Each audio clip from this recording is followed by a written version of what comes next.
Hey everybody, I'm Captain Tommy Scoble and you're on the lifeboat. What's happening? People, the United States of America, who sets the drug policy for the entire world, right? Are we considering legalizing everything? Or are we considering decriminalizing everything? May sound silly. I promise you it's not. The deaths that are happening in our country right now, and by the way, around the world, you hear about all of this stuff here because we're the biggest consumer of this crap. But this is happening everywhere. This stuff's getting sent everywhere. This is a worldwide epidemic of this substance being used as a weapon. And I think the discussions that are going on at the highest levels of our government these days are because they realize we've lost the war on drugs. And now what they're trying to do is figure out a way to bow out of the war on drugs without looking like jackwagons. Because here's the deal. The United States of America pulls aid from any country that does anything, right, to legalize drugs in any way. So there are a few countries out there that have said, screw America, we don't want a dollar of their money. And Uruguay being one of the ones that everybody talks about. But there are countries that said, keep your money, right? Keep your money.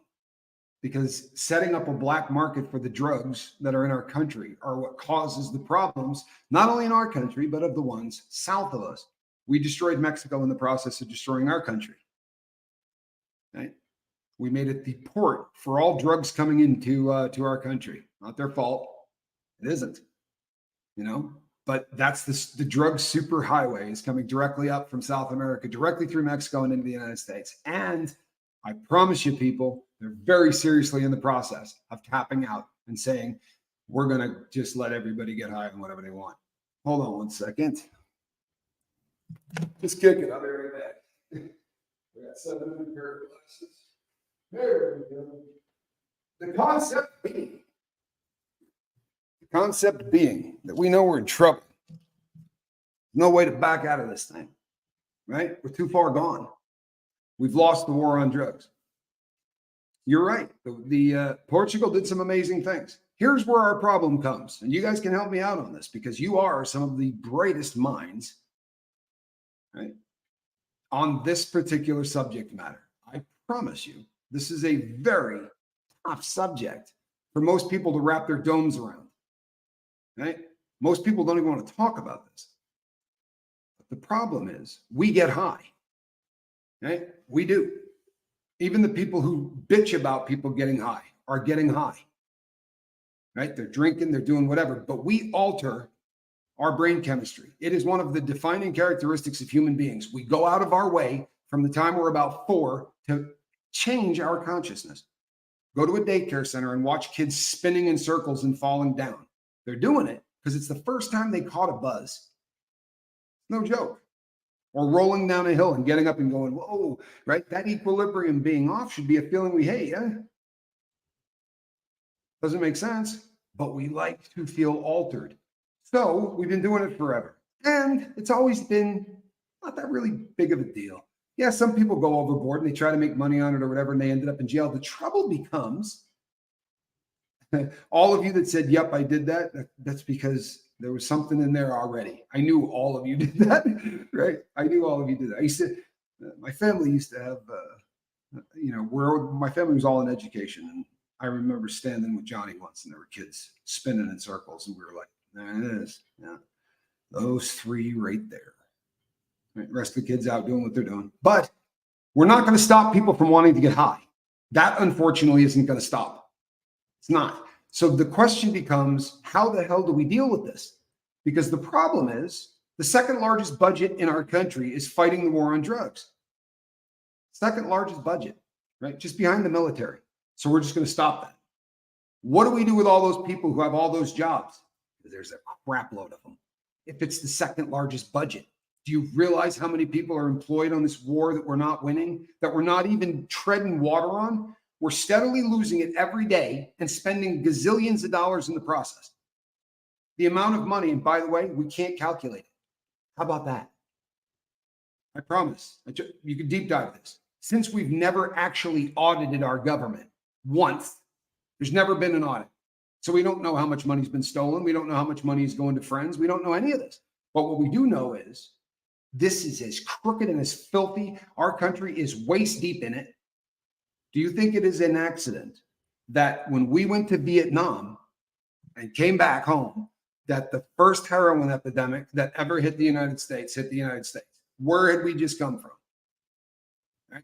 We were over there with a bunch of alphabet agencies and soldiers, killed a bunch of people, brought back a bunch of heroin, strung out, all in New York City. And it went west. Huge epidemic. Over 4,000 people died in a year. And the country was in an uproar. Now we're at 1 million, right? Just under it. 980,000 or something opioid deaths. And I don't hear politicians all that crazy about this. Thing is, this literally is the best chance you've got of dying in this country. Why are we talking about other stuff? This seems to me to be a really big one. And the thought that maybe this is the attack that is intended to bring us down doesn't seem to occur to anybody but drug addicts. 18 to 50-year-old white men are the #1 target death group. That's literally 18 to 50-year-old white men. That's who overdoses the most on this stuff. I mean, everybody's catching up, but absolutely. And from 18 to 50, which is the age that will grab a gun if people start coming into this country, the #1 cause of death is overdose. Now, do you think that everybody that takes that drug overdoses? Because I assure you that's not the case, which means we have an army of zombies that have to take that drug every single day. Yeah. And every single day coming across our border is a new army of people who are not part of our country. People, if you're not seeing this, I'm sorry. I really am. And again, I don't care about politics. This has got nothing to do with politics. If you think it does, you're an ignoramus. I haven't mentioned the party, have I? This is about fentanyl. And it's about our country going like this and tapping out. But the problem is they're not going to tap out because you can't get rid of all those jobs. They're not going to fire half of the workforce of the federal government. Not going to happen. Those people like getting paid. They like getting their budgets bumped up 15% every year.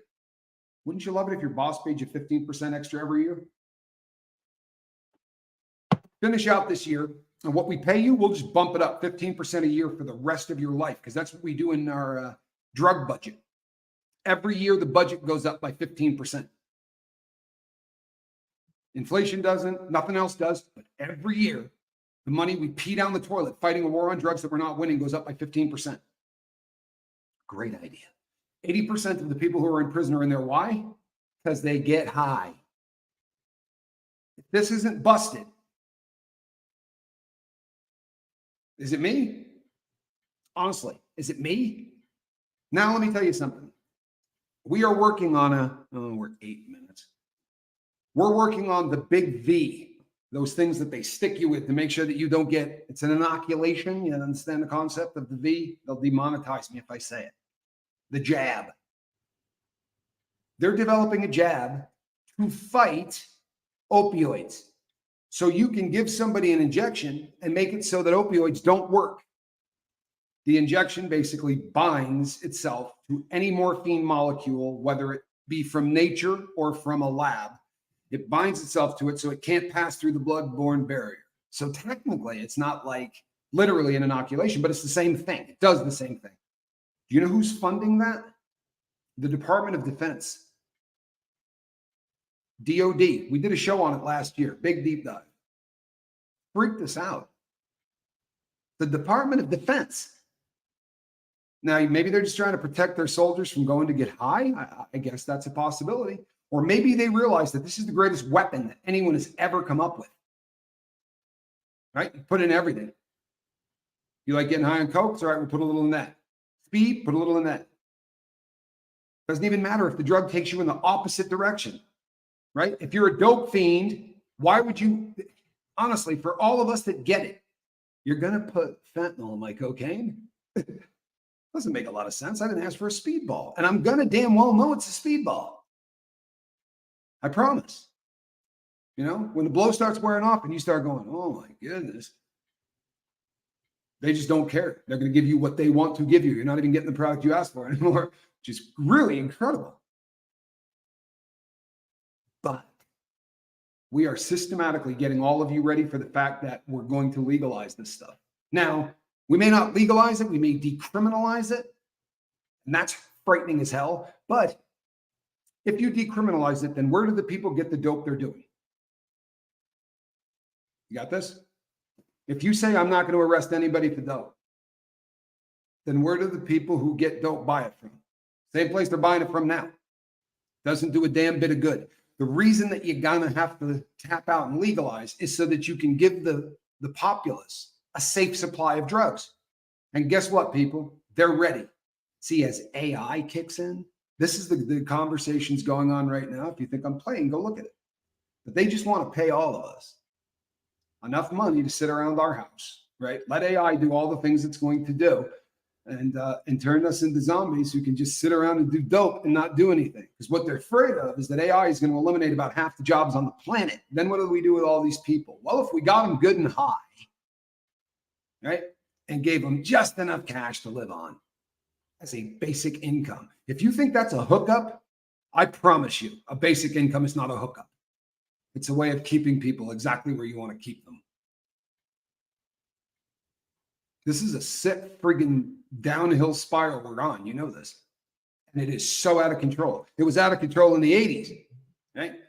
The 80s saw the next huge epidemic, right? We had just come back from Afghanistan, right? Oh no, 80s? We came back, from South America. We were down there fighting the Contras, Iran-Contra affair, all of that stuff. See, both parties. Both, I don't care which side you're on. What we were doing down there was bringing tons of cocaine to the United States to sell, to get cash, to buy guns, to bring back to Nicaragua because we didn't want communism crawling its way into the United States. Trouble is, all that cocaine ended up as crack. And we had the crack wars of the 80s. It took the gang problem in our country and multiplied it by about 500. We haven't been the same since. Not with gangs, not with prison, not with anything. Like crack really did a number on this country. Then we went to war again in the Middle East. And Afghanistan produces a crap pile of heroin. You know what it doesn't produce a crap pile of? Anything else. Really doesn't. Look it up. It produces heroin. It is a heroin producing country. That's what they do. Right? Boy, we fight a lot there. So did the Russians. Everybody seems really interested in this big, giant plot of crap that just grows poppies. It's so much worse. I promise you, than we have any idea. It's so much worse. You start deep diving and I'm not playing with you. There's stuff I would be afraid to tell you. Because that's the country we live in now. Like drug raids that were planned that got the plug pulled because the guy that they were raiding was attending a party of the president of the United States at the time. That's a bit of an issue. By the way, it doesn't matter which party, but it was 2 Mexican presidents ago. We're jacked. We are absolutely jacked at how bad off we are. And guess what, people? The only ones not in on it are you and me. I'm not kidding. I went on a show with a guy from the DEA the other day. He doesn't know. I promise you, the rank and file are clueless. They're fighting. They honestly believe they're fighting. I mean, they're hamstrung because they're fighting drugs that their own country is allowing to come in. That's a rugged one, isn't it? But you got to put your best foot forward, especially if you blow half of your friggin' budget on stopping what you're allowing. You understand this is a hustle, right? This is 3-card money. Keep your eye on the lady. Keep your eye on the lady. It's literally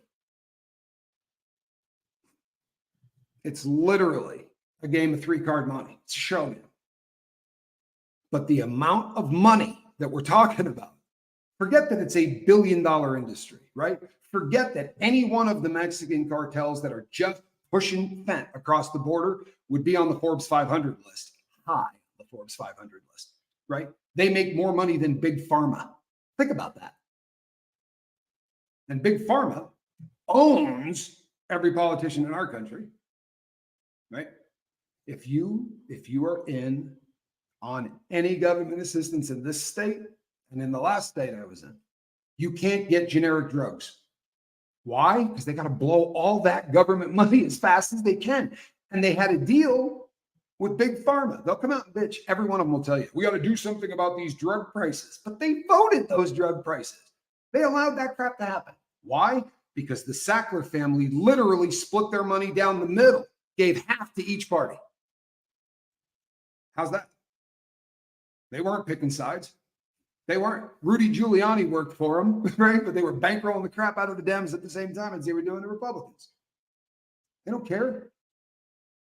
They killed almost 1 million people, made $13 billion in the process, and they're going to pay a $7 billion fine. We're going to let them keep 6. That's a hookup. That is a hookup, man.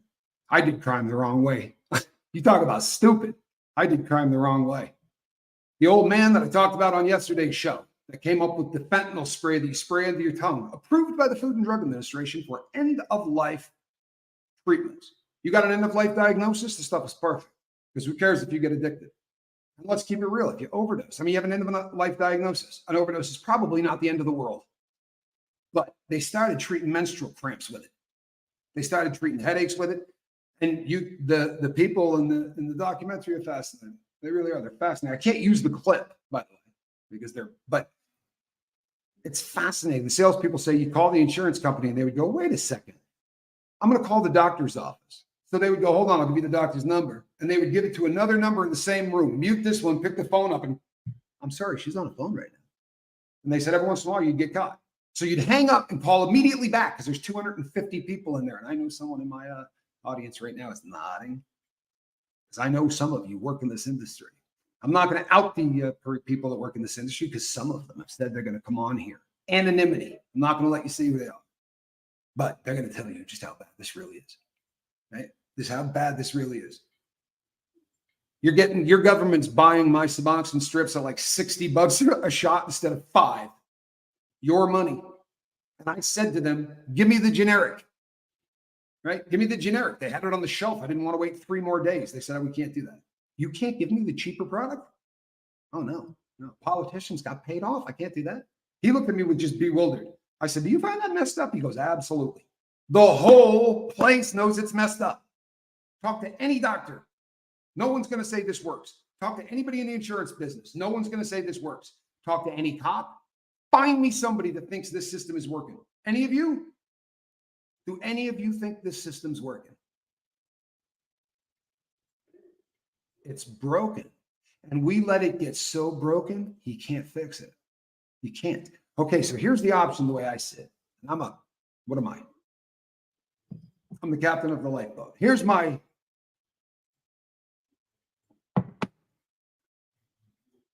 Brianna, this is a good question, and I'm going to answer it. And I'm going to do it. Look, I don't care who would have capped it. I'd answer this question the same way. How do you feel about Biden capping the price of insulin? Do I think that is a positive? When we tell people how much they can sell something for, right? We restrict how much they can sell something for. It seems like a great concept. But what we're allowing is the government to come in and dictate free market. If government was not involved in this, the insulin wouldn't be as expensive as it is. The reason that the insulin is as expensive as it is because of all the hustles I'm talking about. The fact that I can't buy generic Suboxone using government money drives the price of everything else up. The fact that a company gets to recoup their research money before something goes generic, and they can basically, OxyContin was $80 a pill at one point. Wrap your dome around that. There are cancer treatments that are $5,000 an infusion. Now, the insurance companies are going to pay it. The premiums are going to go up, right? All of these things, it's a cause and effect. I know it sounds like there are greedy people out there going, whoa. But the truth of the matter is, by the time the stuff trickles up, there are so many friggin' grifters along the way that are just taking a little at every government turn. If government wasn't involved, you know what happens? A guy will say, I'll sell you that insulin cheaper. That dude will do it for 50, I'll sell it for 40. Trust me, I bought heroin this way. No government involvement. I would say to the dope man, that guy will give me 16 bags on 100. Can you beat it? Then I don't want to do business with you. And within a year, dope dealers were given 20 bags on 100 because they had to. Same thing will happen with insulin. Same thing will happen with hydrocodone. Let them have a free market. But when the government starts telling people what they can and can't do, right? This is how we got in this mess in the first place. And that's what's going to happen if we legalize. Because unfortunately, to get a safe drug supply, you can't keep bringing the stuff in from Mexico, right? That's killing people. That's decriminalization. Legalization is we're going to make sure that the supply is clean. Food and Drug Administration style, there'll be some government agency that will make sure that the dope is clean, kind of like they're doing with weed, right? The weed has to be looked at before it goes into dispensaries. They're not lacing it with stuff. You're not hearing any of that. It would be the same type of an operation, right? Here's the trouble with that. The reason that the weed thing is really kind of working is because the government ain't touching it. No, it's because the federal government still thinks weed's illegal. So the little states are doing whatever they're doing and it's working because that's how this government was supposed to be designed. The government was just supposed to make sure nobody screwed with the 50 states, and the 50 states were supposed to take care of each other. Read it. I promise that's how it was designed. But then we started writing all these laws. I was in prison. Felon in possession of a firearm got you 3 years in the state facility. But the government wasn't getting enough guys to build uniforms. So they changed felon in possession of a firearm to a federal offense. They went to state prisons and rounded up guys that had already been convicted for felon in possession of a firearm, brought them back, and then hit them on a fed charge. And I'm telling you the reason. They needed more uniforms. I'm not playing. Go look at when all of these laws passed and how they coincide with, we're about to go to war. I promise you, there's none of this is an accident. It's not. You can go and look. Just look at the numbers. How often people are getting arrested right before we need a crap load of stuff. Really. The machine, we're a huge part of it. Slave labor and the federal prison system is a massive part of it. The Humvees, they're all done by the inmates. Tearing them down or putting them together, it's all done by the inmates. The destruction of munitions is done at a military base, a place called Hurlong in California. But to keep that military base going, they put a prison right there so that they get free labor. Not going to make me real popular, I promise. But this is the facts, man. If you see this any other way, please send me an email. I'd love to have you come on and tell me how wrong I am. Please. I'm ashamed I spent 2 days abusing a benzo. I fell, went to the emergency room. I'm okay. I'm feeling stupid and sorry and worthless. Worthless is no good. Neither is stupid nor sorry. None of those things do one friggin' thing for you, Lisa. With all due respect. I promise. Stupid ain't helping. Right? Does that help? Sit there and concentrate for the next 2 days on how stupid this relapse was and tell me if it helps you not relapse the next time. I assure you it will not.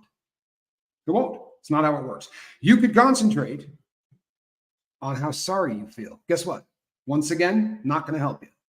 It won't. It'll make you feel guilty, and that guilt will make you want to make that guilt go away. And you know what does that really beautifully? Benzos. Right? So let's not concentrate on the sorry. And worthless is not something that anybody here on this boat is ever allowed to concentrate on, right? You listen to me, and I can't tell you how many felonies. I'm not worthless. You sure as crap there aren't. When you stumble, yeah, it is part of recovery, yeah? So we have a disease. You're familiar with this concept. What we have is literally a disease. And part of the treatment of this disease, relapse is absolutely a part of it. So on the lifeboat, I'm a pretty big fan of somebody who says, I quit getting high on January 1. If 2 years later on January 1, you decide to get high and you do it for 1 day and then you feel stupid, sorry, and worthless, but you get back up, you dust yourself off, you say, I'm not doing that again. It's a terrible mindset to say I've been sober for a day. You know why? Because that's not much, is it? A day? Who cares? Well, then I'll get high because I've only been high. Sober a day. It's not like, no, you've been sober for 2 friggin' years. In the last 700 some odd days, you got high once. You want to blow that? Concentrate on how well you're doing the things that you're doing. Because honestly, I happen to know for a fact how you're doing. Right? There's a lot going on. You have a lot going on. Right? Usually we do. The scary thing is this. We kind of start to believe that we're the only ones who have a lot going on, because there's no way that the other people in the world could be doing what we're doing and staying sober, right? They can't be doing what we're doing. They can't be having trouble with their car. My car won't start. Car won't start. The key fob thing or whatever it is. But some days I go and I get in there and it's the best car that ever run. And I go in there and I touch it, nothing. Now, no rhyme, no reason. You got to play with things. It's just short somewhere. It's driving me insane. It is. But in the old days, it would have driven me to a needle. Insane I can do. I got a whole big bag of stupid tricks that I use in order to stay sober. And you could do the same, I promise. Journal. Go back and read the things that you wrote. And you will figure out there was a point at which you jumped the rails. And it may not be the point at which you put that pill in your mouth. Could have been 3 weeks earlier. Could have been a year earlier. But you read that journal and you will figure out where it was, I promise. The stuff coming across our border is designed to kill us. You hear me? It's designed to kill us. The first batch of pills that they pressed that came into our country, not one of them exists. Unless they're in an evidence locker, those pills have been gone for almost a decade, right? Which means that for the last 10 years, they have been steadily making the product more deadly. They know it's killing more people, and they're making it more deadly. Why? Because they want us to put the military on the southern border to make sure no more dope comes across? Because that's logical, what will happen eventually.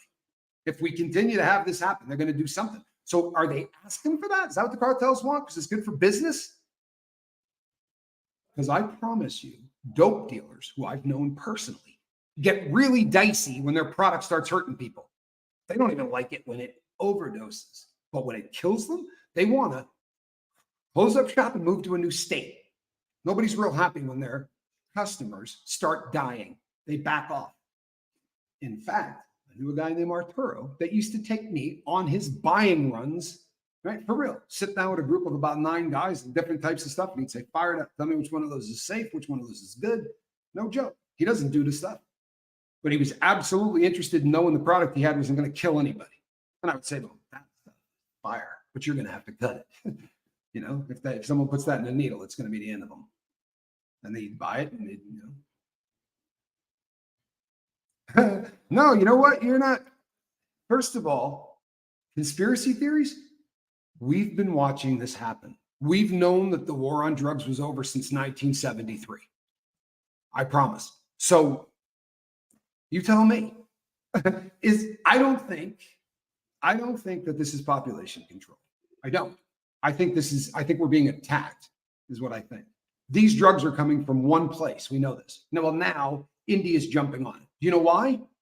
Because it's a free market. And India would like to deliver our poison a little bit cheaper than China. Now, they'd also like to deliver that poison maybe a little bit cheaper. And I promise you the cartels will buy it. Now, if they start delivering something that's a little bit safer, but see, I think that the cartels have a deal with the people who are supplying this. They know that they're killing us. It's not an accident, right? It's not an accident. We're having a lot of talk right now about trying to eliminate digital fentanyl. You've heard this. We want to eliminate digital fentanyl. You know what I'm talking about? The app that goes on this thing that all you kids do, dance videos and all that kind of. Yeah, well, we're talking very seriously about getting rid of it in this country. Why? Well, because kids say it's where they get their news. And you think, kids don't get much. Oh, boy, do they. It's where the kids get their news. And China is deciding what news your kids listen to. So China may tell them that we're not such a great country, right? And because of the things that we've done, we really go after anybody that's different. So much, though, that we need to celebrate diversity above all else. I'm sorry, but that's what we're doing. And they're telling us to do it. Think I'm playing? Go open an account with this app. Make yourself a 13-year-old girl or a 13-year-old boy and sit back and watch how long it takes for them to change or try to how you feel about your country, your mother and father, your gender. I'm sorry. Hate me. Hate me. Hit unsubscribe. It's happening.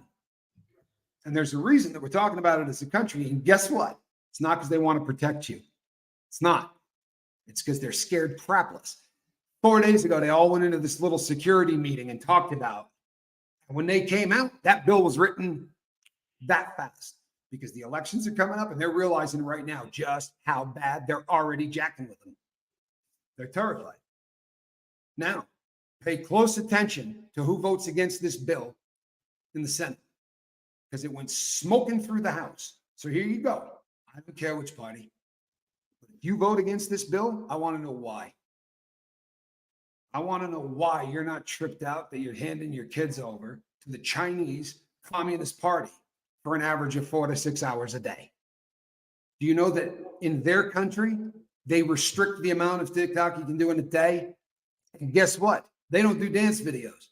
You can do trigonometry. You can do history, right? Or you can watch propaganda about how this here, our country, is the worst place on planet Earth.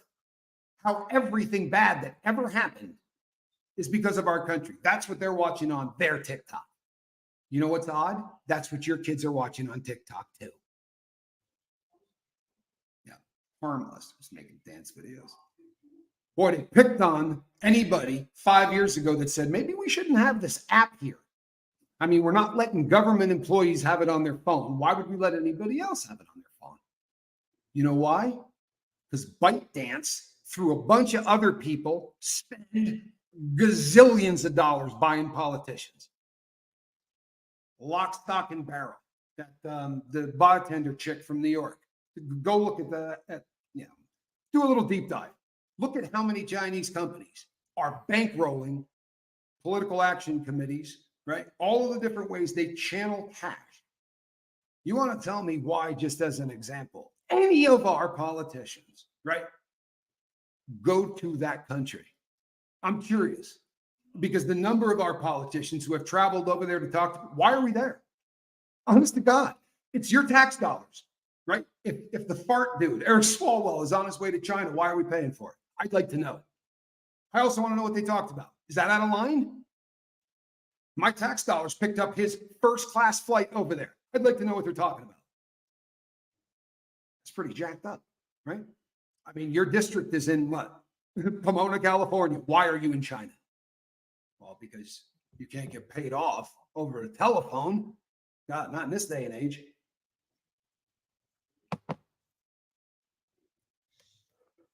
There you go. It's probably all you need to know. Right? Probably all you need to know. But you know how many people are going to tell you you're a jackass for saying the exact same things I'm saying? I promise. And guess what?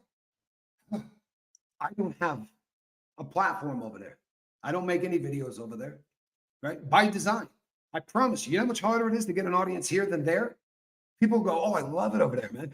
You go and, Tommy, you're blowing it. You'll have 1 million subscribers in 2 weeks, 3 weeks. Of course you will. They want you to stay. They want you to create content. They can create a winner like this, right? This is the Communist Chinese Party.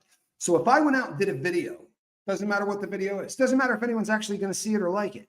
But let's say I trash our country as viciously as I can, maybe burn a flag, do something else like that. They can decide that it is going to go on every single feed in America. And you know what happens, sadly?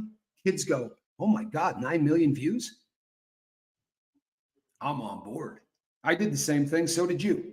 Difference was it was one cool kid on a playground who was a jackass, but he didn't really want to not be part of the. So we kind of went along with it a little bit, right? Well, now it's on a much bigger scale in that. But they will make you popular. They don't want you to leave. My friend from prison said, I'm not going to build a YouTube channel, bro. I'm going to do it on. We started almost at the same time. Right around the time I monetized, he had 80,000 people on the other platform. And I thought, oh man, I wanted to do it. I really did. Just to bring people here, you know what I mean? Like I don't have to actually, no, I do. Because as far as I'm concerned, that's like saying, I'm going to live with a chomo. He's a piece of crap. But if I don't want trouble, I don't want to buck this, you know what I mean? What's the big deal? It's the big deal. The big deal is they're harming kids. That's the big deal. The big deal is this app is going after your kids. It is the most advanced AI on planet Earth. Your kids ain't watching TikTok. TikTok's watching your kids. People go, you know what? What do I care? I'm not doing anything wrong. I'm not doing anything illegal on my phone that's not what it is. Are you missing this? They watch you and decide what you need to hear to bring you to what they want you to think. And you go, that wouldn't happen to me. Of course it wouldn't. What are you, 35, 50? Tell you what, though, right?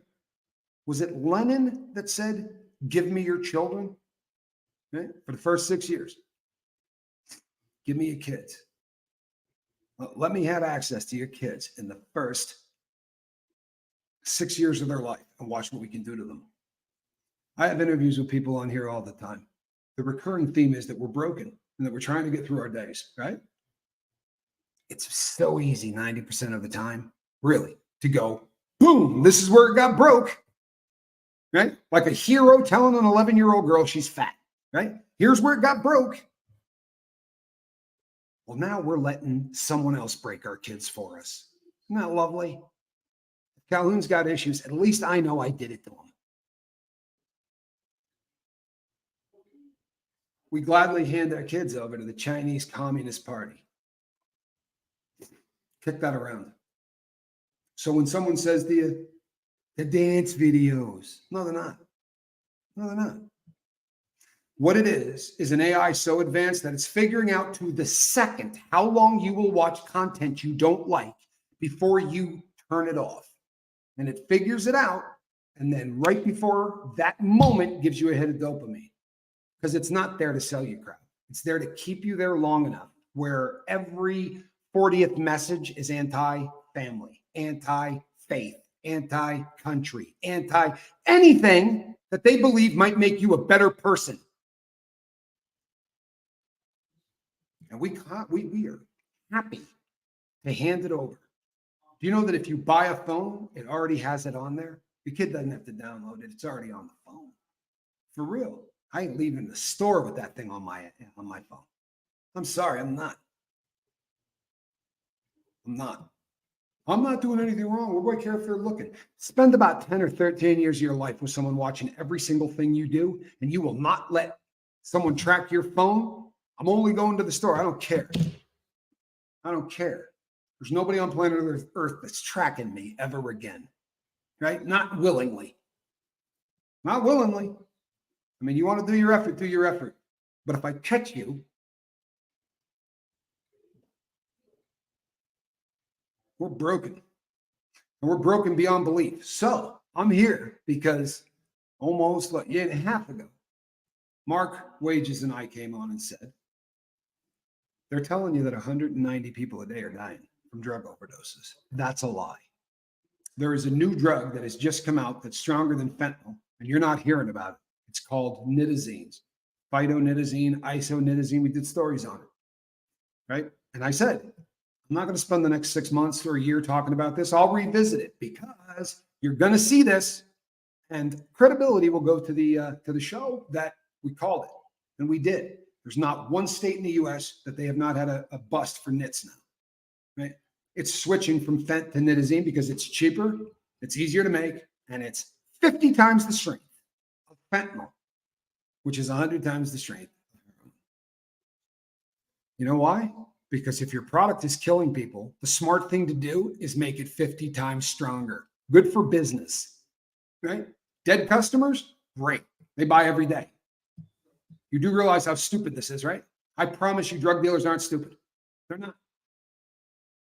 They understand basic economics. They're not trying to sell drugs that are killing people, but they don't have a choice. The pills are getting pressed on that side of the border for a reason. The pills are getting pressed on that side of the border for a reason. If you were to bring it back in a powder, the dealer finds out he's killing people, he cuts it, right? Throw in a little baby laxative so a lot less people die. But if it comes across in a pill, it's kind of hard to do. You just do your job. Sling the pills.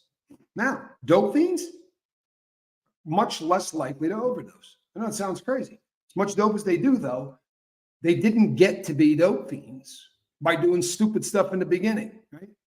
Dope fiends who do stupid stuff in the beginning overdose. These are guys that'll take a pill like that, crush it up, take a pencil-sized piece of it, put it on tinfoil and smoke it and see what it does, and then go from there. Dead people don't buy. Matrix Rabbit nailed it. Dead people ain't buying anything. So why do we keep making it stronger? Why? Why do we keep making it stronger? Because this has got absolute Sling Blade. Good to see it. This has got absolutely zero to do with drugs. It's just a great way to get a bullet into a country without a gun.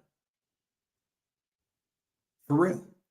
If we were at war and we were losing 300 people a day, 300 Americans a day, in Vietnam, they used to put the kill counts up on the television screen, and America went nuts because they weren't going to watch 300 heroes a day dying. Boy, we don't mind 300 junkies a day dying, do we? There should be on the bottom of every television screen on the right side. We lost 300 more Americans today to the war. The drug war. 300 more. Brothers and sisters, mothers and fathers, sisters and brothers. Not a lot of fun to talk about.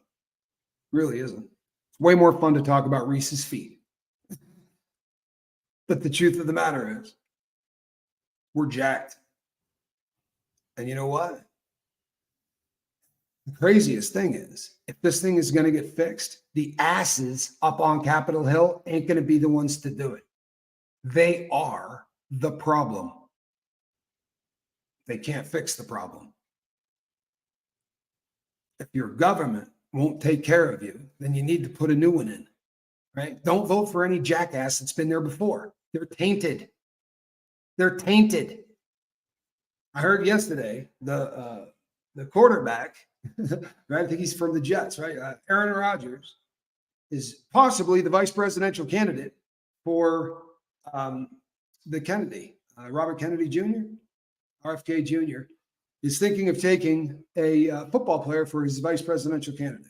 And the pundits went nuts. What does this man know about? We need people that don't know anything about that stuff. For real.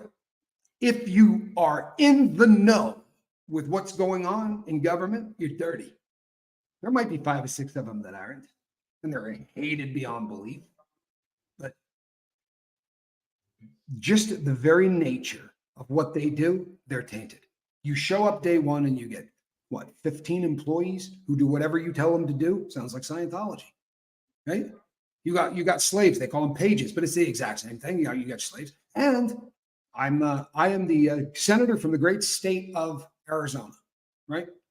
And my kid, who is in college at West Point, plays lacrosse. So I go every weekend on your tax dollar to go watch him. You guys pay for it. I get on an airplane, I fly. How about the people from Hawaii, who every single time they have to vote, we put them on an airplane, we fly them to Washington, D.C. Money. $6 million a minute. $6 million a minute. $6 million a minute. Not that we're spending. That's what we're spending that we don't have. You can't do that math. You realize this, at this point, it's all so beyond the pale. 30 trillion? The thickness of a dollar bill. A trillion. If you stack them, they go to the moon and back. Think about that. Trillion. We're so jacked, it's incredible. And if you figure that half of our budget is the war on drugs, if we're $30 trillion in debt, we've spent 15 trillion of it on the war on drugs. How'd we do? Huh? I'm a stupid convict, but I promise you, if you gave me $1 trillion, I could stop fentanyl from getting into this country. I promise. And I could do some stuff with $1 trillion to teach kids about drugs. I'd start it in first grade. For real. It's too heavy a subject matter? This stuff can kill you, but we don't want to talk about it until you're 13, 12, 15. When do we start? I don't know. The age that kids get high drop every single year. Now they're saying that the average first use is below the age of 12. That's younger than I started. Also, what's the first drug every kid does? We all know the answer to this, right? Calhoun, you know the answer to this. What's the first drug every kid does, right? That's the gateway drug. We know this, right? They've been telling us this our entire lives. Weed. Got to be the first drug everybody does, right? Not anymore. Nope. Yeah, see, Calhoun's a little reef. Nah, not anymore. Pills are gateway drugs. Pills. The first drug that anyone does these days is a pill. Believe it. And that's sad because chances are it's not even a real one. See, they were getting them out of mom and dad's medicine chest because the internet now. See, when I was a kid, I didn't know Percodan would get you high. I was taking it and I didn't know it would get you high. I had a bag of weed in my locker and a prescription for Percodan that I didn't know could get me high because I was in pain. And you take pain, and pain pills actually do what they're supposed to. You don't get a buzz. But when that pain goes away and you take a pain pill, a completely different thing happens. But I didn't know. Now, there's nobody on earth that doesn't know anything, at least in 30 seconds. I mean, they'll forget it as fast as they look it up. But your kid can go into your medicine chest and take a picture of the pill and do an image search, and Google will tell them how high it'll get them. No. In the old days, I mean, keep your kid in the house, right? You're really worried about him. Ground him. Don't let him go into town. Or no, he'll get on Instagram, order a little cocaine or heroin, and have it delivered, right? From somebody he's never met. Most of the time now, drug dealers, this is it. This is the platform for how you buy dope. And it's fascinating. I've been studying it. Other countries, they're doing it with dead drops because other countries are taking this crap a lot more seriously than we are. And you catch somebody slinging this stuff, they're getting real serious about it. So you text, they give you where you're supposed to send the crypto, you send it. And then they give you like a scavenger hunt freaking direction thing to some abandoned building where they dead dropped your dope. I promise you, the little things we're going to do to outsmart people, we got dope in prison during lockdowns. If the dope dealer, right, was in another unit, if a guy wants to get high, he will allow that drug to go through a toilet pipe filled with crap and pull it out with his hands. I promise you, they're not going to do anything that is going to make people stop wanting to kill pain, which is what drugs do for people. That's not going to go away. So what needs to happen is, number one, you got to fight from the supply side, but you got to also fight from the demand side. You got to start educating people a whole lot younger. And imagine if we said to kids, there's 300 people dying a day from this stuff because they're trying to kill us. Tell them the truth. You want to get high? I don't fault anybody for wanting to get high. And they're going to want to get high. But there are people making fake products with poison in them that look like the stuff that gets you high. And our government's response has been to cut down on the number of people at the border and to put an app in so that anyone wanting to cross the border can schedule what time they want to walk across illegally. But if they do it through a port, good to go. And you say, Tommy, but those guys who go through the port aren't carrying anything, right? I don't know. Honestly, I don't know. I mean, I could get 4 ounces of fentanyl in my rectum. I promise you, get a quarter pound of fentanyl up there without a problem. You got any idea how many people you can kill with a quarter pound of fentanyl? 2 milligrams is a deadly dose. Milligrams, right? You got 112 grams in your key stick. You could kill half of a city. So we don't know. We don't know. We don't have to be looking for trucks full anymore. Because if 5,000 people a day carry a QP inside them across the border, and I'm going to get somebody that's going to say to me, they have back spatter machines and they're putting everybody through them. And I'll tell you what, it doesn't matter.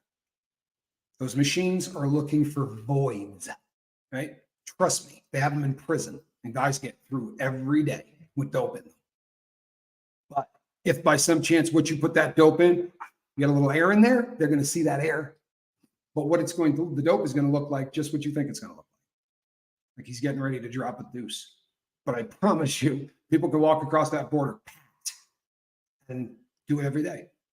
And not only that, but, and if you don't believe me, look it up. research it. But we're going to give them a phone, a $5,000 prepaid credit card, and a ticket to anywhere they want to go in the United States. If you think that's smart, I don't want to be your friend. Sorry. You know how many people on the lifeboat write me notes every day, send me emails? People that are working 40 hours a week, busting their ass, trying to pay for a Suboxone prescription on the side because they were addicted to opiates for a long period of time. Boy, $5,000 would change those people's lives. It would. A $5,000 prepaid credit card? Take the average person just quitting. You know what $5,000 does to that person? Puts them in wheels, right? We're flinging them out like friggin' dealing cards. Give them a phone, because if you don't, they won't show up for court. 70% aren't showing up even though we gave them a phone. That's a real number. 70% walk away into our country. That's it. Now, those are the ones we know about, and we think we're better off because we're allowing that to happen. I promise you there's a bunch still coming that we don't know about. In fact, if we could send 5,000 people through at the exact same time, then there's nobody on the border, because they literally take agents off the border to process the people. And our new plan, we need 600 new judges. That'll help. 600 new judges, or maybe it was 500. I apologize. I think it was 500 new judges. We got so many people coming across that we need 500 judges to hear all of them. And that's really only to hear 30% of them, right? Because 70% of them ain't even going to get heard. You heard? That was for Calhoun's benefit. No, none of you got that, but my kid left. Fun morning, isn't it? I apologize, people, but I'm not sorry. Hey, Brianna Miller, good to see you. Kelly, B69. Kelly, you know what? You have fans. The number of people that have reached out to me to tell me how fantastic you were on the show we did. I'm telling you, man, you got a lot of people that really dug that. Honey, good to see you. Dirty Mouse, what's happening? Jeremy Shelton. You spent entirely too much time watching television in the 80s, bro. You really did. You spent way too much time in the 80s and 90s, man. Anaida, good to see you. Iced Autumn, Anthony Powell. There you are, man. Good to see you. Hey, Dirty. Great to see you. Izzy, good to see you. Dead people bought, oh yeah. Russ, good to see you. J9. Tammy Hinton. Sunnyside. How you doing? Miss D, how are you? Hope you're doing well. Hope you're doing well. I really do. So, a little later on in this week, I'm going to be doing a show. It's going to be one of those panel shows where I got a crap load of people on it, right? It's probably going to be somewhere in the ballpark of 10 at whack. And I think that's the number. Dead people do a lot in this country. Vote people into office. Yeah, the dead people do vote. We've seen that. Someday I wish we could talk weather modification on this boat. I'll do that with you. I can talk harp with you, I promise. I can talk harp till the end of time. We'll have to do it on a Tuesday. But I'm going to be doing a panel with about 10 people on here. To give you an example of some of them, Taekwondo will be here, right? Christy will be here. The people from Needing a Meeting will be here. What I would like to do is bring on the other content creators who are putting together content that connects people. And I'm going to highlight them on the boat, talk to them a little bit about their channels here so you can see all of them, because it will give us an opportunity to highlight more stuff that during the day you could be going to that I know a lot of you just don't know about, because I go to these channels while I'm working. One of these is almost always on, right? I start with Tommy Stiggs in the morning. I'm not kidding. Like, that's how I start my day. But I do tend to stick with content creators that are people from the boat, right? I mean, if I'm researching something, I'd kind of like to support the people that support me. So if you have a channel, if you have 2 videos, I kind of feel like maybe you just got rolling. If you got a channel If you got 5 or 10 videos up or whatever, shoot an email to sober@myyahoo.com. The first 5 or 10 that we get, I'm going to do the first show with. We're going to do them kind of in the order that people come. If you get butthurt about the speed at which this is taking, you will disappear. How's that? Not trying to be a jerk, people, but I'm going to tell you something. We're getting into critical times, and the really small stuff I'm not doing anymore. I'm not doing stepped on stupid feelings. We're going to bigger stuff. I'm sorry. I want to highlight every single person here who is doing what I'm doing. There is some incredible talent out there that are talking about things that I don't talk about full time, right? Trauma is it's the cause of why we're here, right? Well, there are shows out there, good ones, that deal specifically with trauma alone, right? We're not talking about as it in respect to or anything else. These are the kind of things that, given an opportunity, I think will benefit the people of the lifeboat. You understand? Hold on 1 second. Calhoun will get really angry. When I look down at the phone, my kid wants me dead. I'm not kidding you. Tell the truth, Calhoun. I look down at my phone. Do you want me dead? Pop your face on here because I know he's laughing. Don't you get your face up on. Look at him. See? He does. He does. It's an old man thing that drives my son. I wouldn't say I want you dead, but it just bugs me because when I was starting to get into this and you were giving me pointers, that's like what you told me not to do, and then you just go around and do what you want, and then I was like, you don't even follow the rules. To my credit, I do it at 56 minutes in. Right? I do it at 56 minutes. Well, and here's the thing. I kind of have to glance down. Yeah, sadly, I have to look down because. And I realize you're handling important stuff. I just wish that there was a cat cam or something we could float with. Yeah, and normally that's what Calhoun would do, is just switch it to the cat cam, which is normally if I look down. And I know he was looking, he just went, oh, crap, he's not in there, which is why I'm picking on him in the first place. But you know what? There's so much truth to this. Parents telling you not to do something is such a classic he. You know why it is? Because they don't do it right. I promise. It's because they don't do it right. Because when your parents sit down and they give you a speech and they sound like the guy from Reefer Madness, right? Whatever you do, Spanx, I don't want to catch you on these reefers, right? You know it's going to make you jump out of a window. Right? You smoke this stuff and you get impotent, you develop breasts, right? You start going down that road and the kids are laughing because they know more about dope than you do, right? For real. Usually when you go to talk to your kids about dope, they've been in the world long enough to know that they know who's getting high at school. So when you say to them, boy, if you do this drug once, you're going to be addicted to it. They're going, I know 25 people that have been doing this crap for 3 years. I'm not watching any of them, swirl the drain. You got to communicate with your kids honestly. That really is the key, I think. Because if not, it is a he. And if you are honest, you say stuff like, "No, weed's not going to kill you." It's not. Do I think it's particularly dangerous? I don't. I think it might kill your motivation. Yeah, it kills your motivation, right? And that's the key. If you're honest, right? Well, then when you say, "Hey, the stuff that says M30 on it, right? 6 out of 10 of them can kill you," maybe they'll believe you. But if you lied to them about weed and told them it was going to make them develop breasts or that they were going to get addicted and start, turning tricks for a joint, then they're not going to take you very seriously when you talk to them about anything else either, Kristen says it may lead to couch growing out of the back of your head. It has led to, or your butt developing roots. This is another side effect from particularly good stuff. Sometimes your butt will just develop a root that will grow you right to a couch. Russ had to pull over for this. That's the spirit, Russ.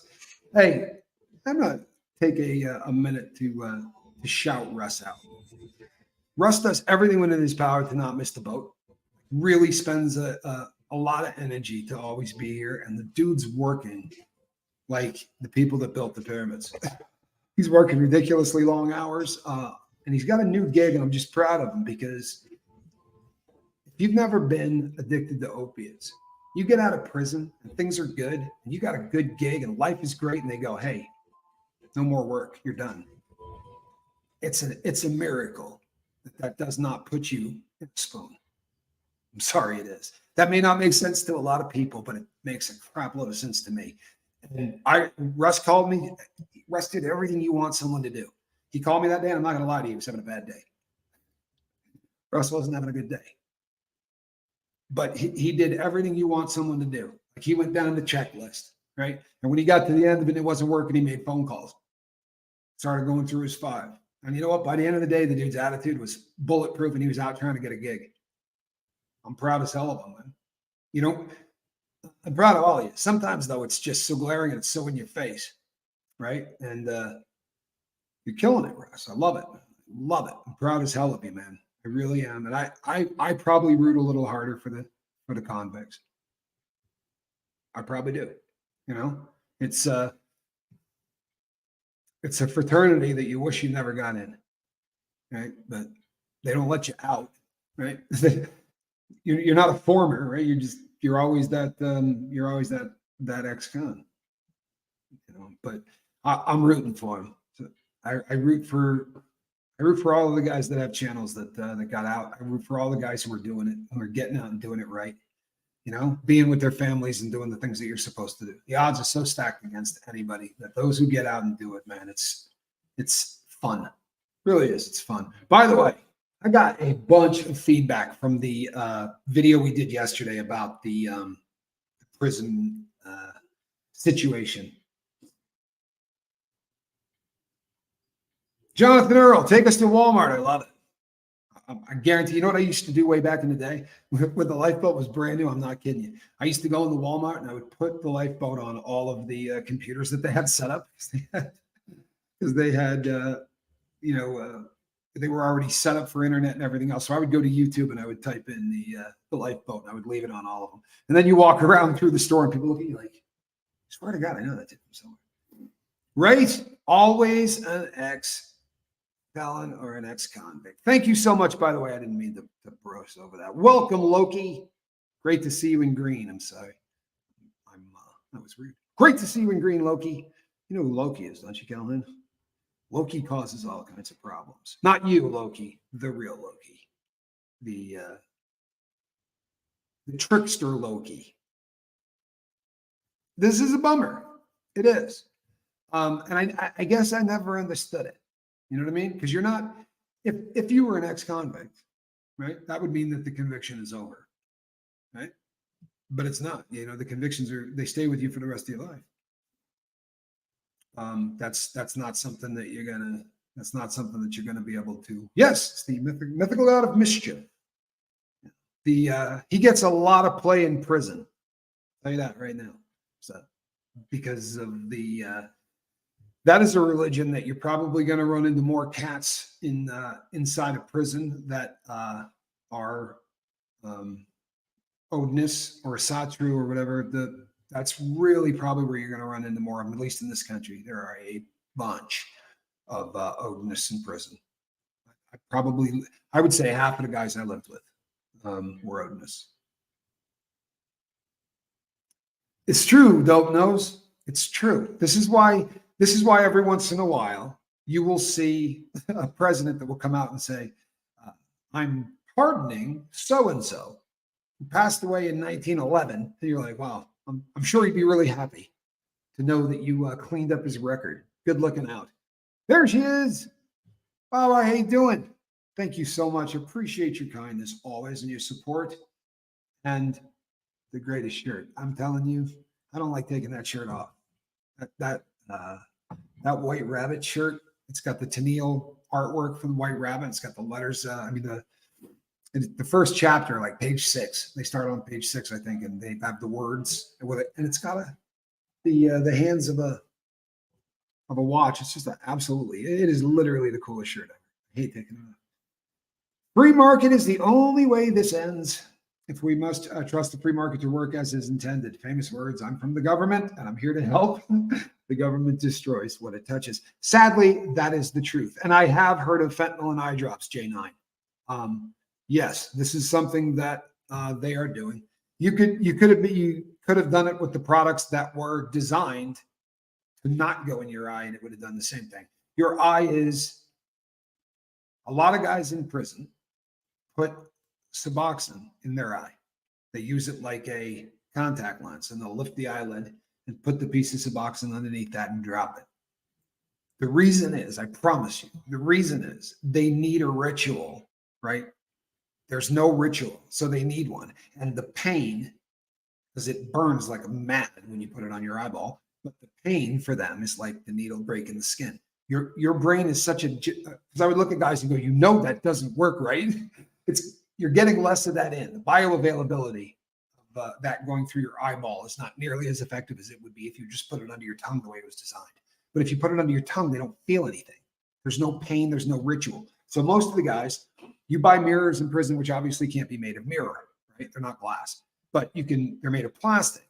And guys will cut them into pieces like this big, and they would glue them to their MP3 players, like the little clips on it, so that they had something they could look at. Stupid, right? I mean, absolutely stupid. But let's be really honest. We're not. They're not rounding up inmates at universities and churches. You feel me?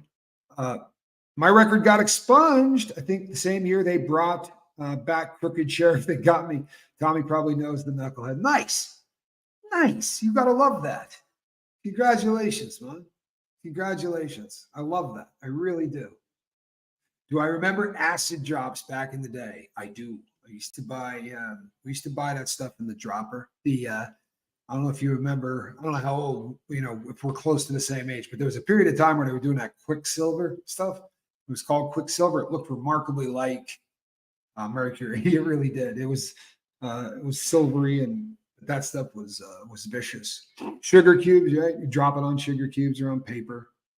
Like there's a place in San Francisco that you can go to that sells blotter, right? They sell blotter, like sheets of blotter that have nothing on it, like as art, and there's crap loads of them.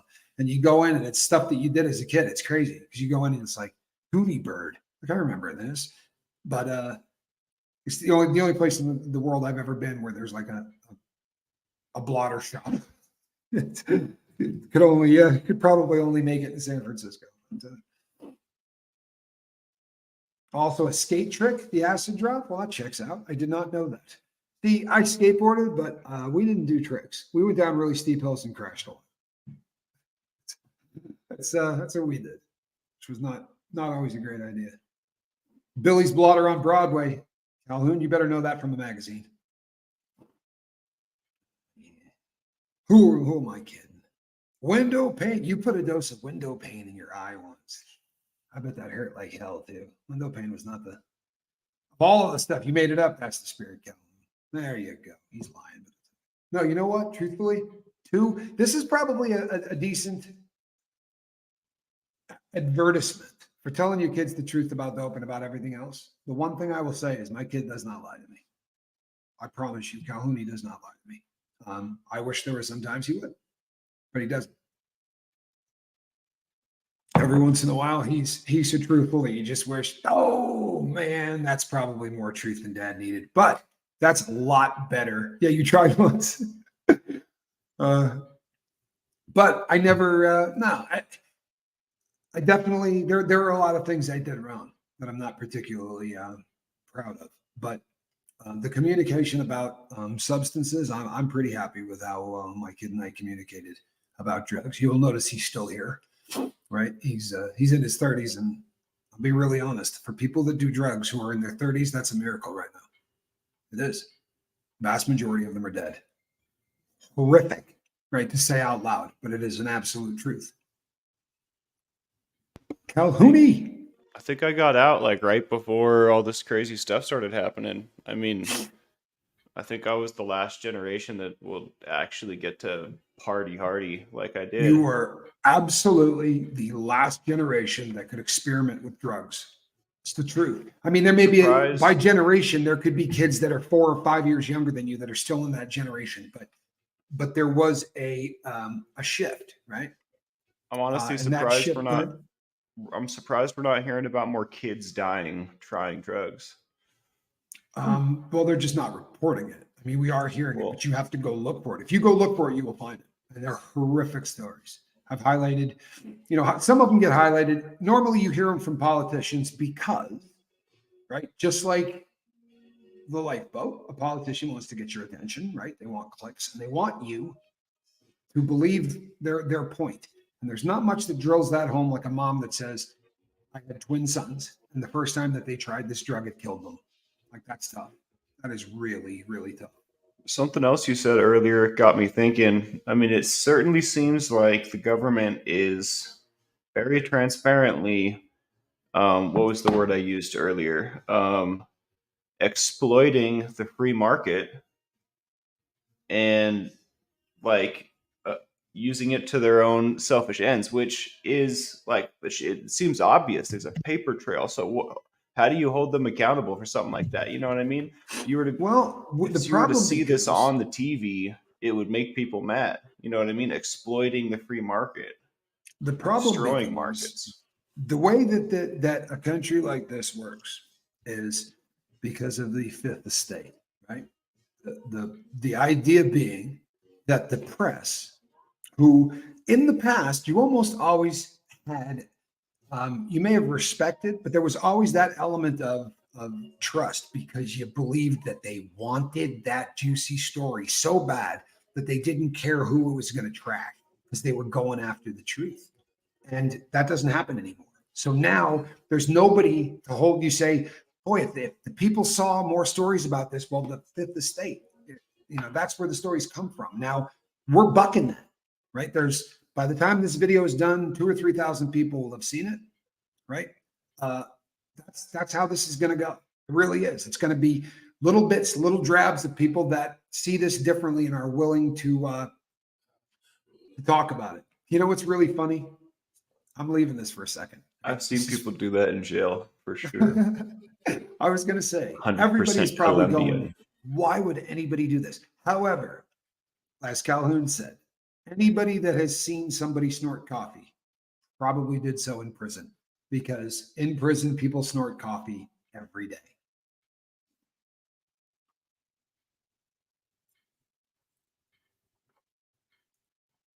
I'm not so sure I find this weird. I'm not so sure that I find this weird. And I'll tell you why. There are a lot of things in studies like this that get left out, right? For instance, there is a lifestyle that accompanies vaping that is very different than lifestyles of people who don't. What I mean by that is the people who vape, there's a really good chance that they may share a vape, right? They may taste other people's vapes. There is you're less likely to have been wearing any kind of a protection. There are a lot of elements that don't come into studies, right? If you just take, it's like the guy that's studying frogs and he cuts off a leg of the frog and the three-legged frog jumps and he cuts off a second one. And then the two-legged frog jumps to try to get away. Well, when he gets down to the very last leg and he's removed the last one and the frog does not move, he comes to the conclusion, right? If you cut off all four legs of a frog and you yell, jump as loud as you can, the frog won't, because removing their legs turns them deaf. Not a great conclusion, right?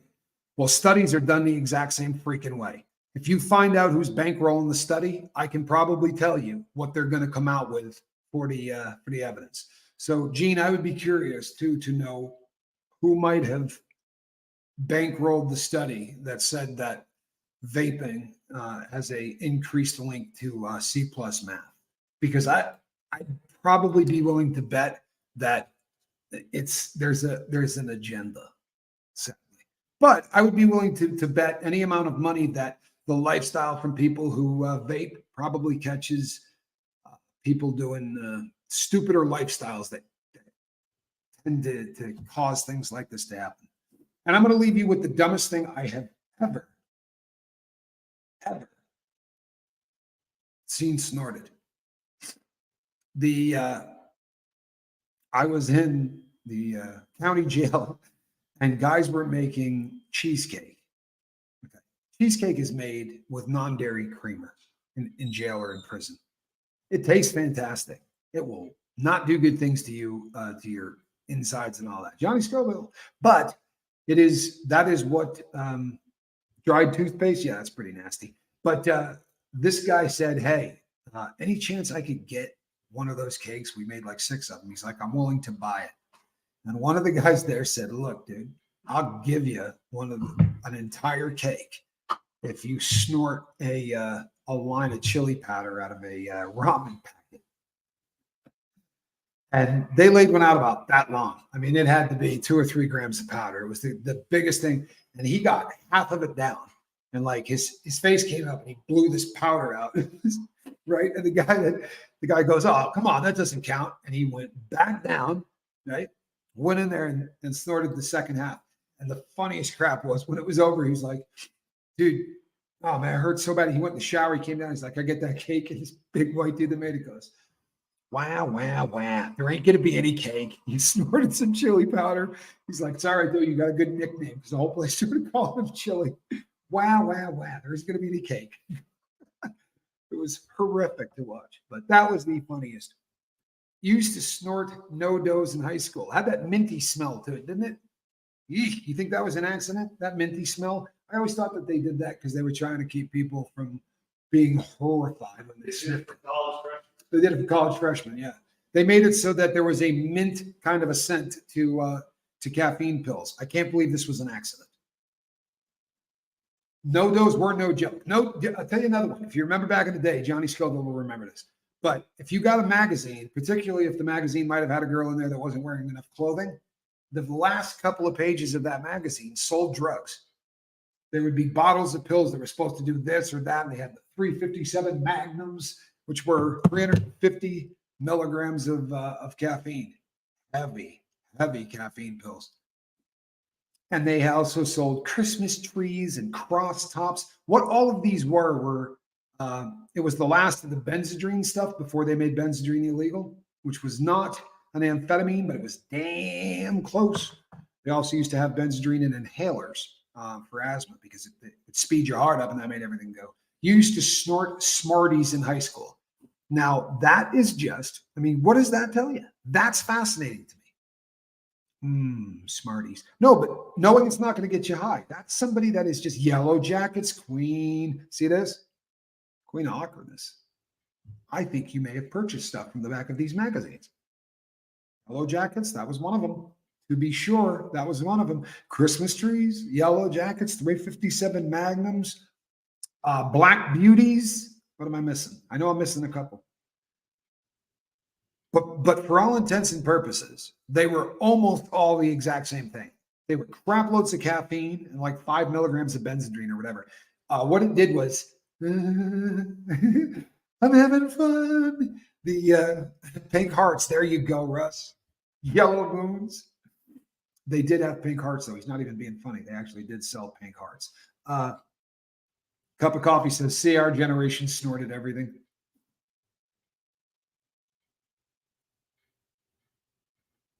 Checks out. Iced Autumn, be careful. Have a great day. Thanks for joining us this morning.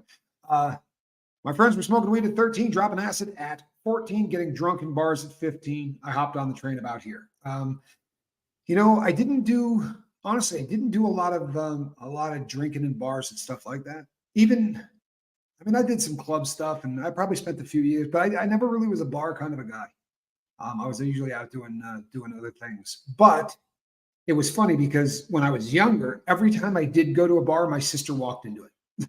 I'm not kidding. Every single time my older sister would come in and I would be at the bar, with a beer or whatever, and she would walk in and just bust me instantly.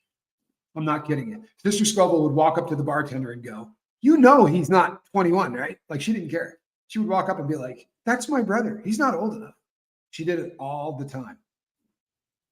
See, Robin Miners knows cross tops, Christmas trees, Black Beauties, pink hearts, 357 Magnums. I think they may have had a 44 Magnum at one point too, but I can't remember. Might have been 440 milligrams or something.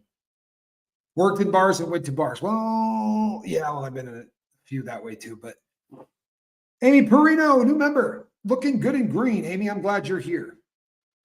No, you didn't just get a membership because Reese told everybody I was doing naked yoga, did you? If you want to laugh, people, this is actually really, really funny. But do you know how many of you got memberships last time? And I know it's because Reese Reese was being funny, but I texted her this morning. I was like, I don't think you have any idea. We just really had a run on memberships last night. She was like, well, maybe that's because I told everybody you were naked on doing yoga, which I thought was kind of funny. The QC boat division can vouch for this. Hold on one second. Hold on to the... So a lot of these stuff that we're talking about that you could buy out of the back of magazines.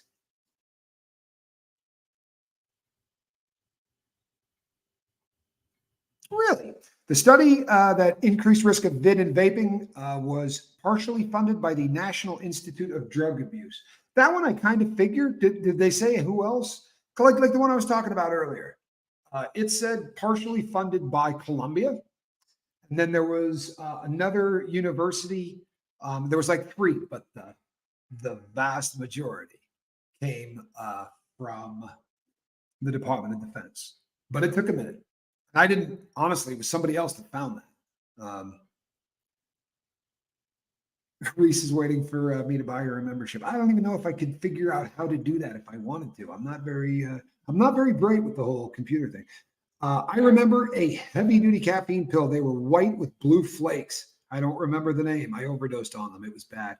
Sling Blade. A lot of people in my high school did that. I was in like 10th grade, and my best friend at the time was a kid named Scott. He had twin brothers, and his twin brothers were in 8th grade. Our high school had a 7th and 8th grade wing, right? That was the middle school. And it was part of the high school, but it was, as much as it was part of it, it was definitely separated. Unless you were looking for high schoolers, you weren't going to find them. My brother used to come down and beat on me and stuff, or clean my locker or empty it out or whatever, but you had to sort of be looking for. But his twin brothers were in the 8th grade, and they ordered like $600 worth of this stuff off the back page using mom's credit card. And they were going to become drug dealers was the idea. Easter eggs. There you go, Darcy.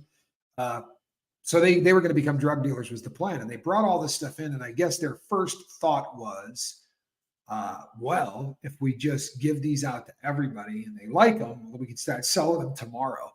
But what they found is that when you take a handful of caffeine pills, nothing good happens to you.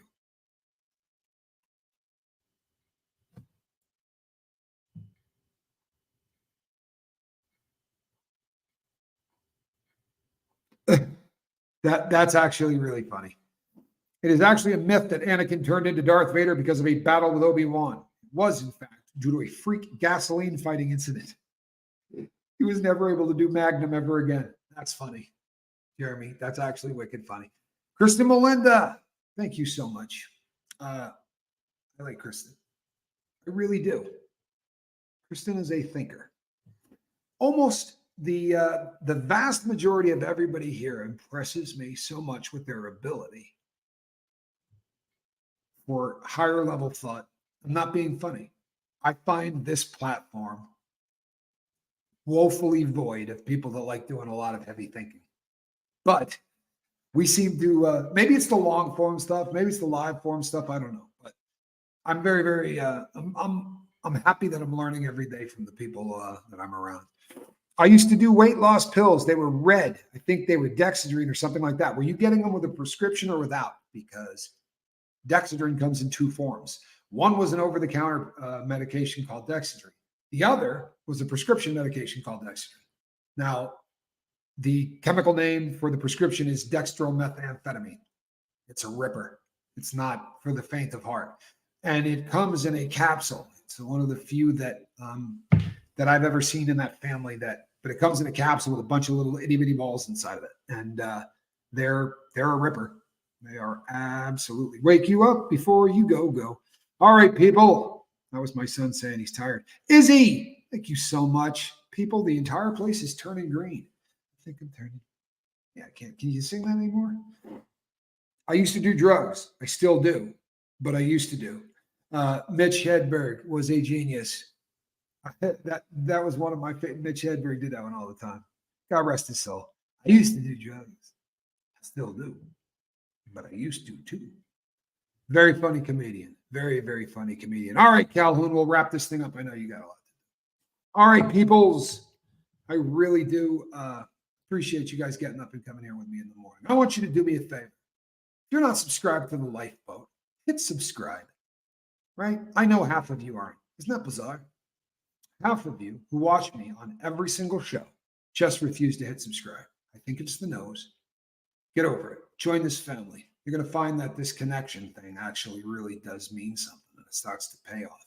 The people who have said, I came up, I let my head pop up, and I looked around, their lives have changed because of it.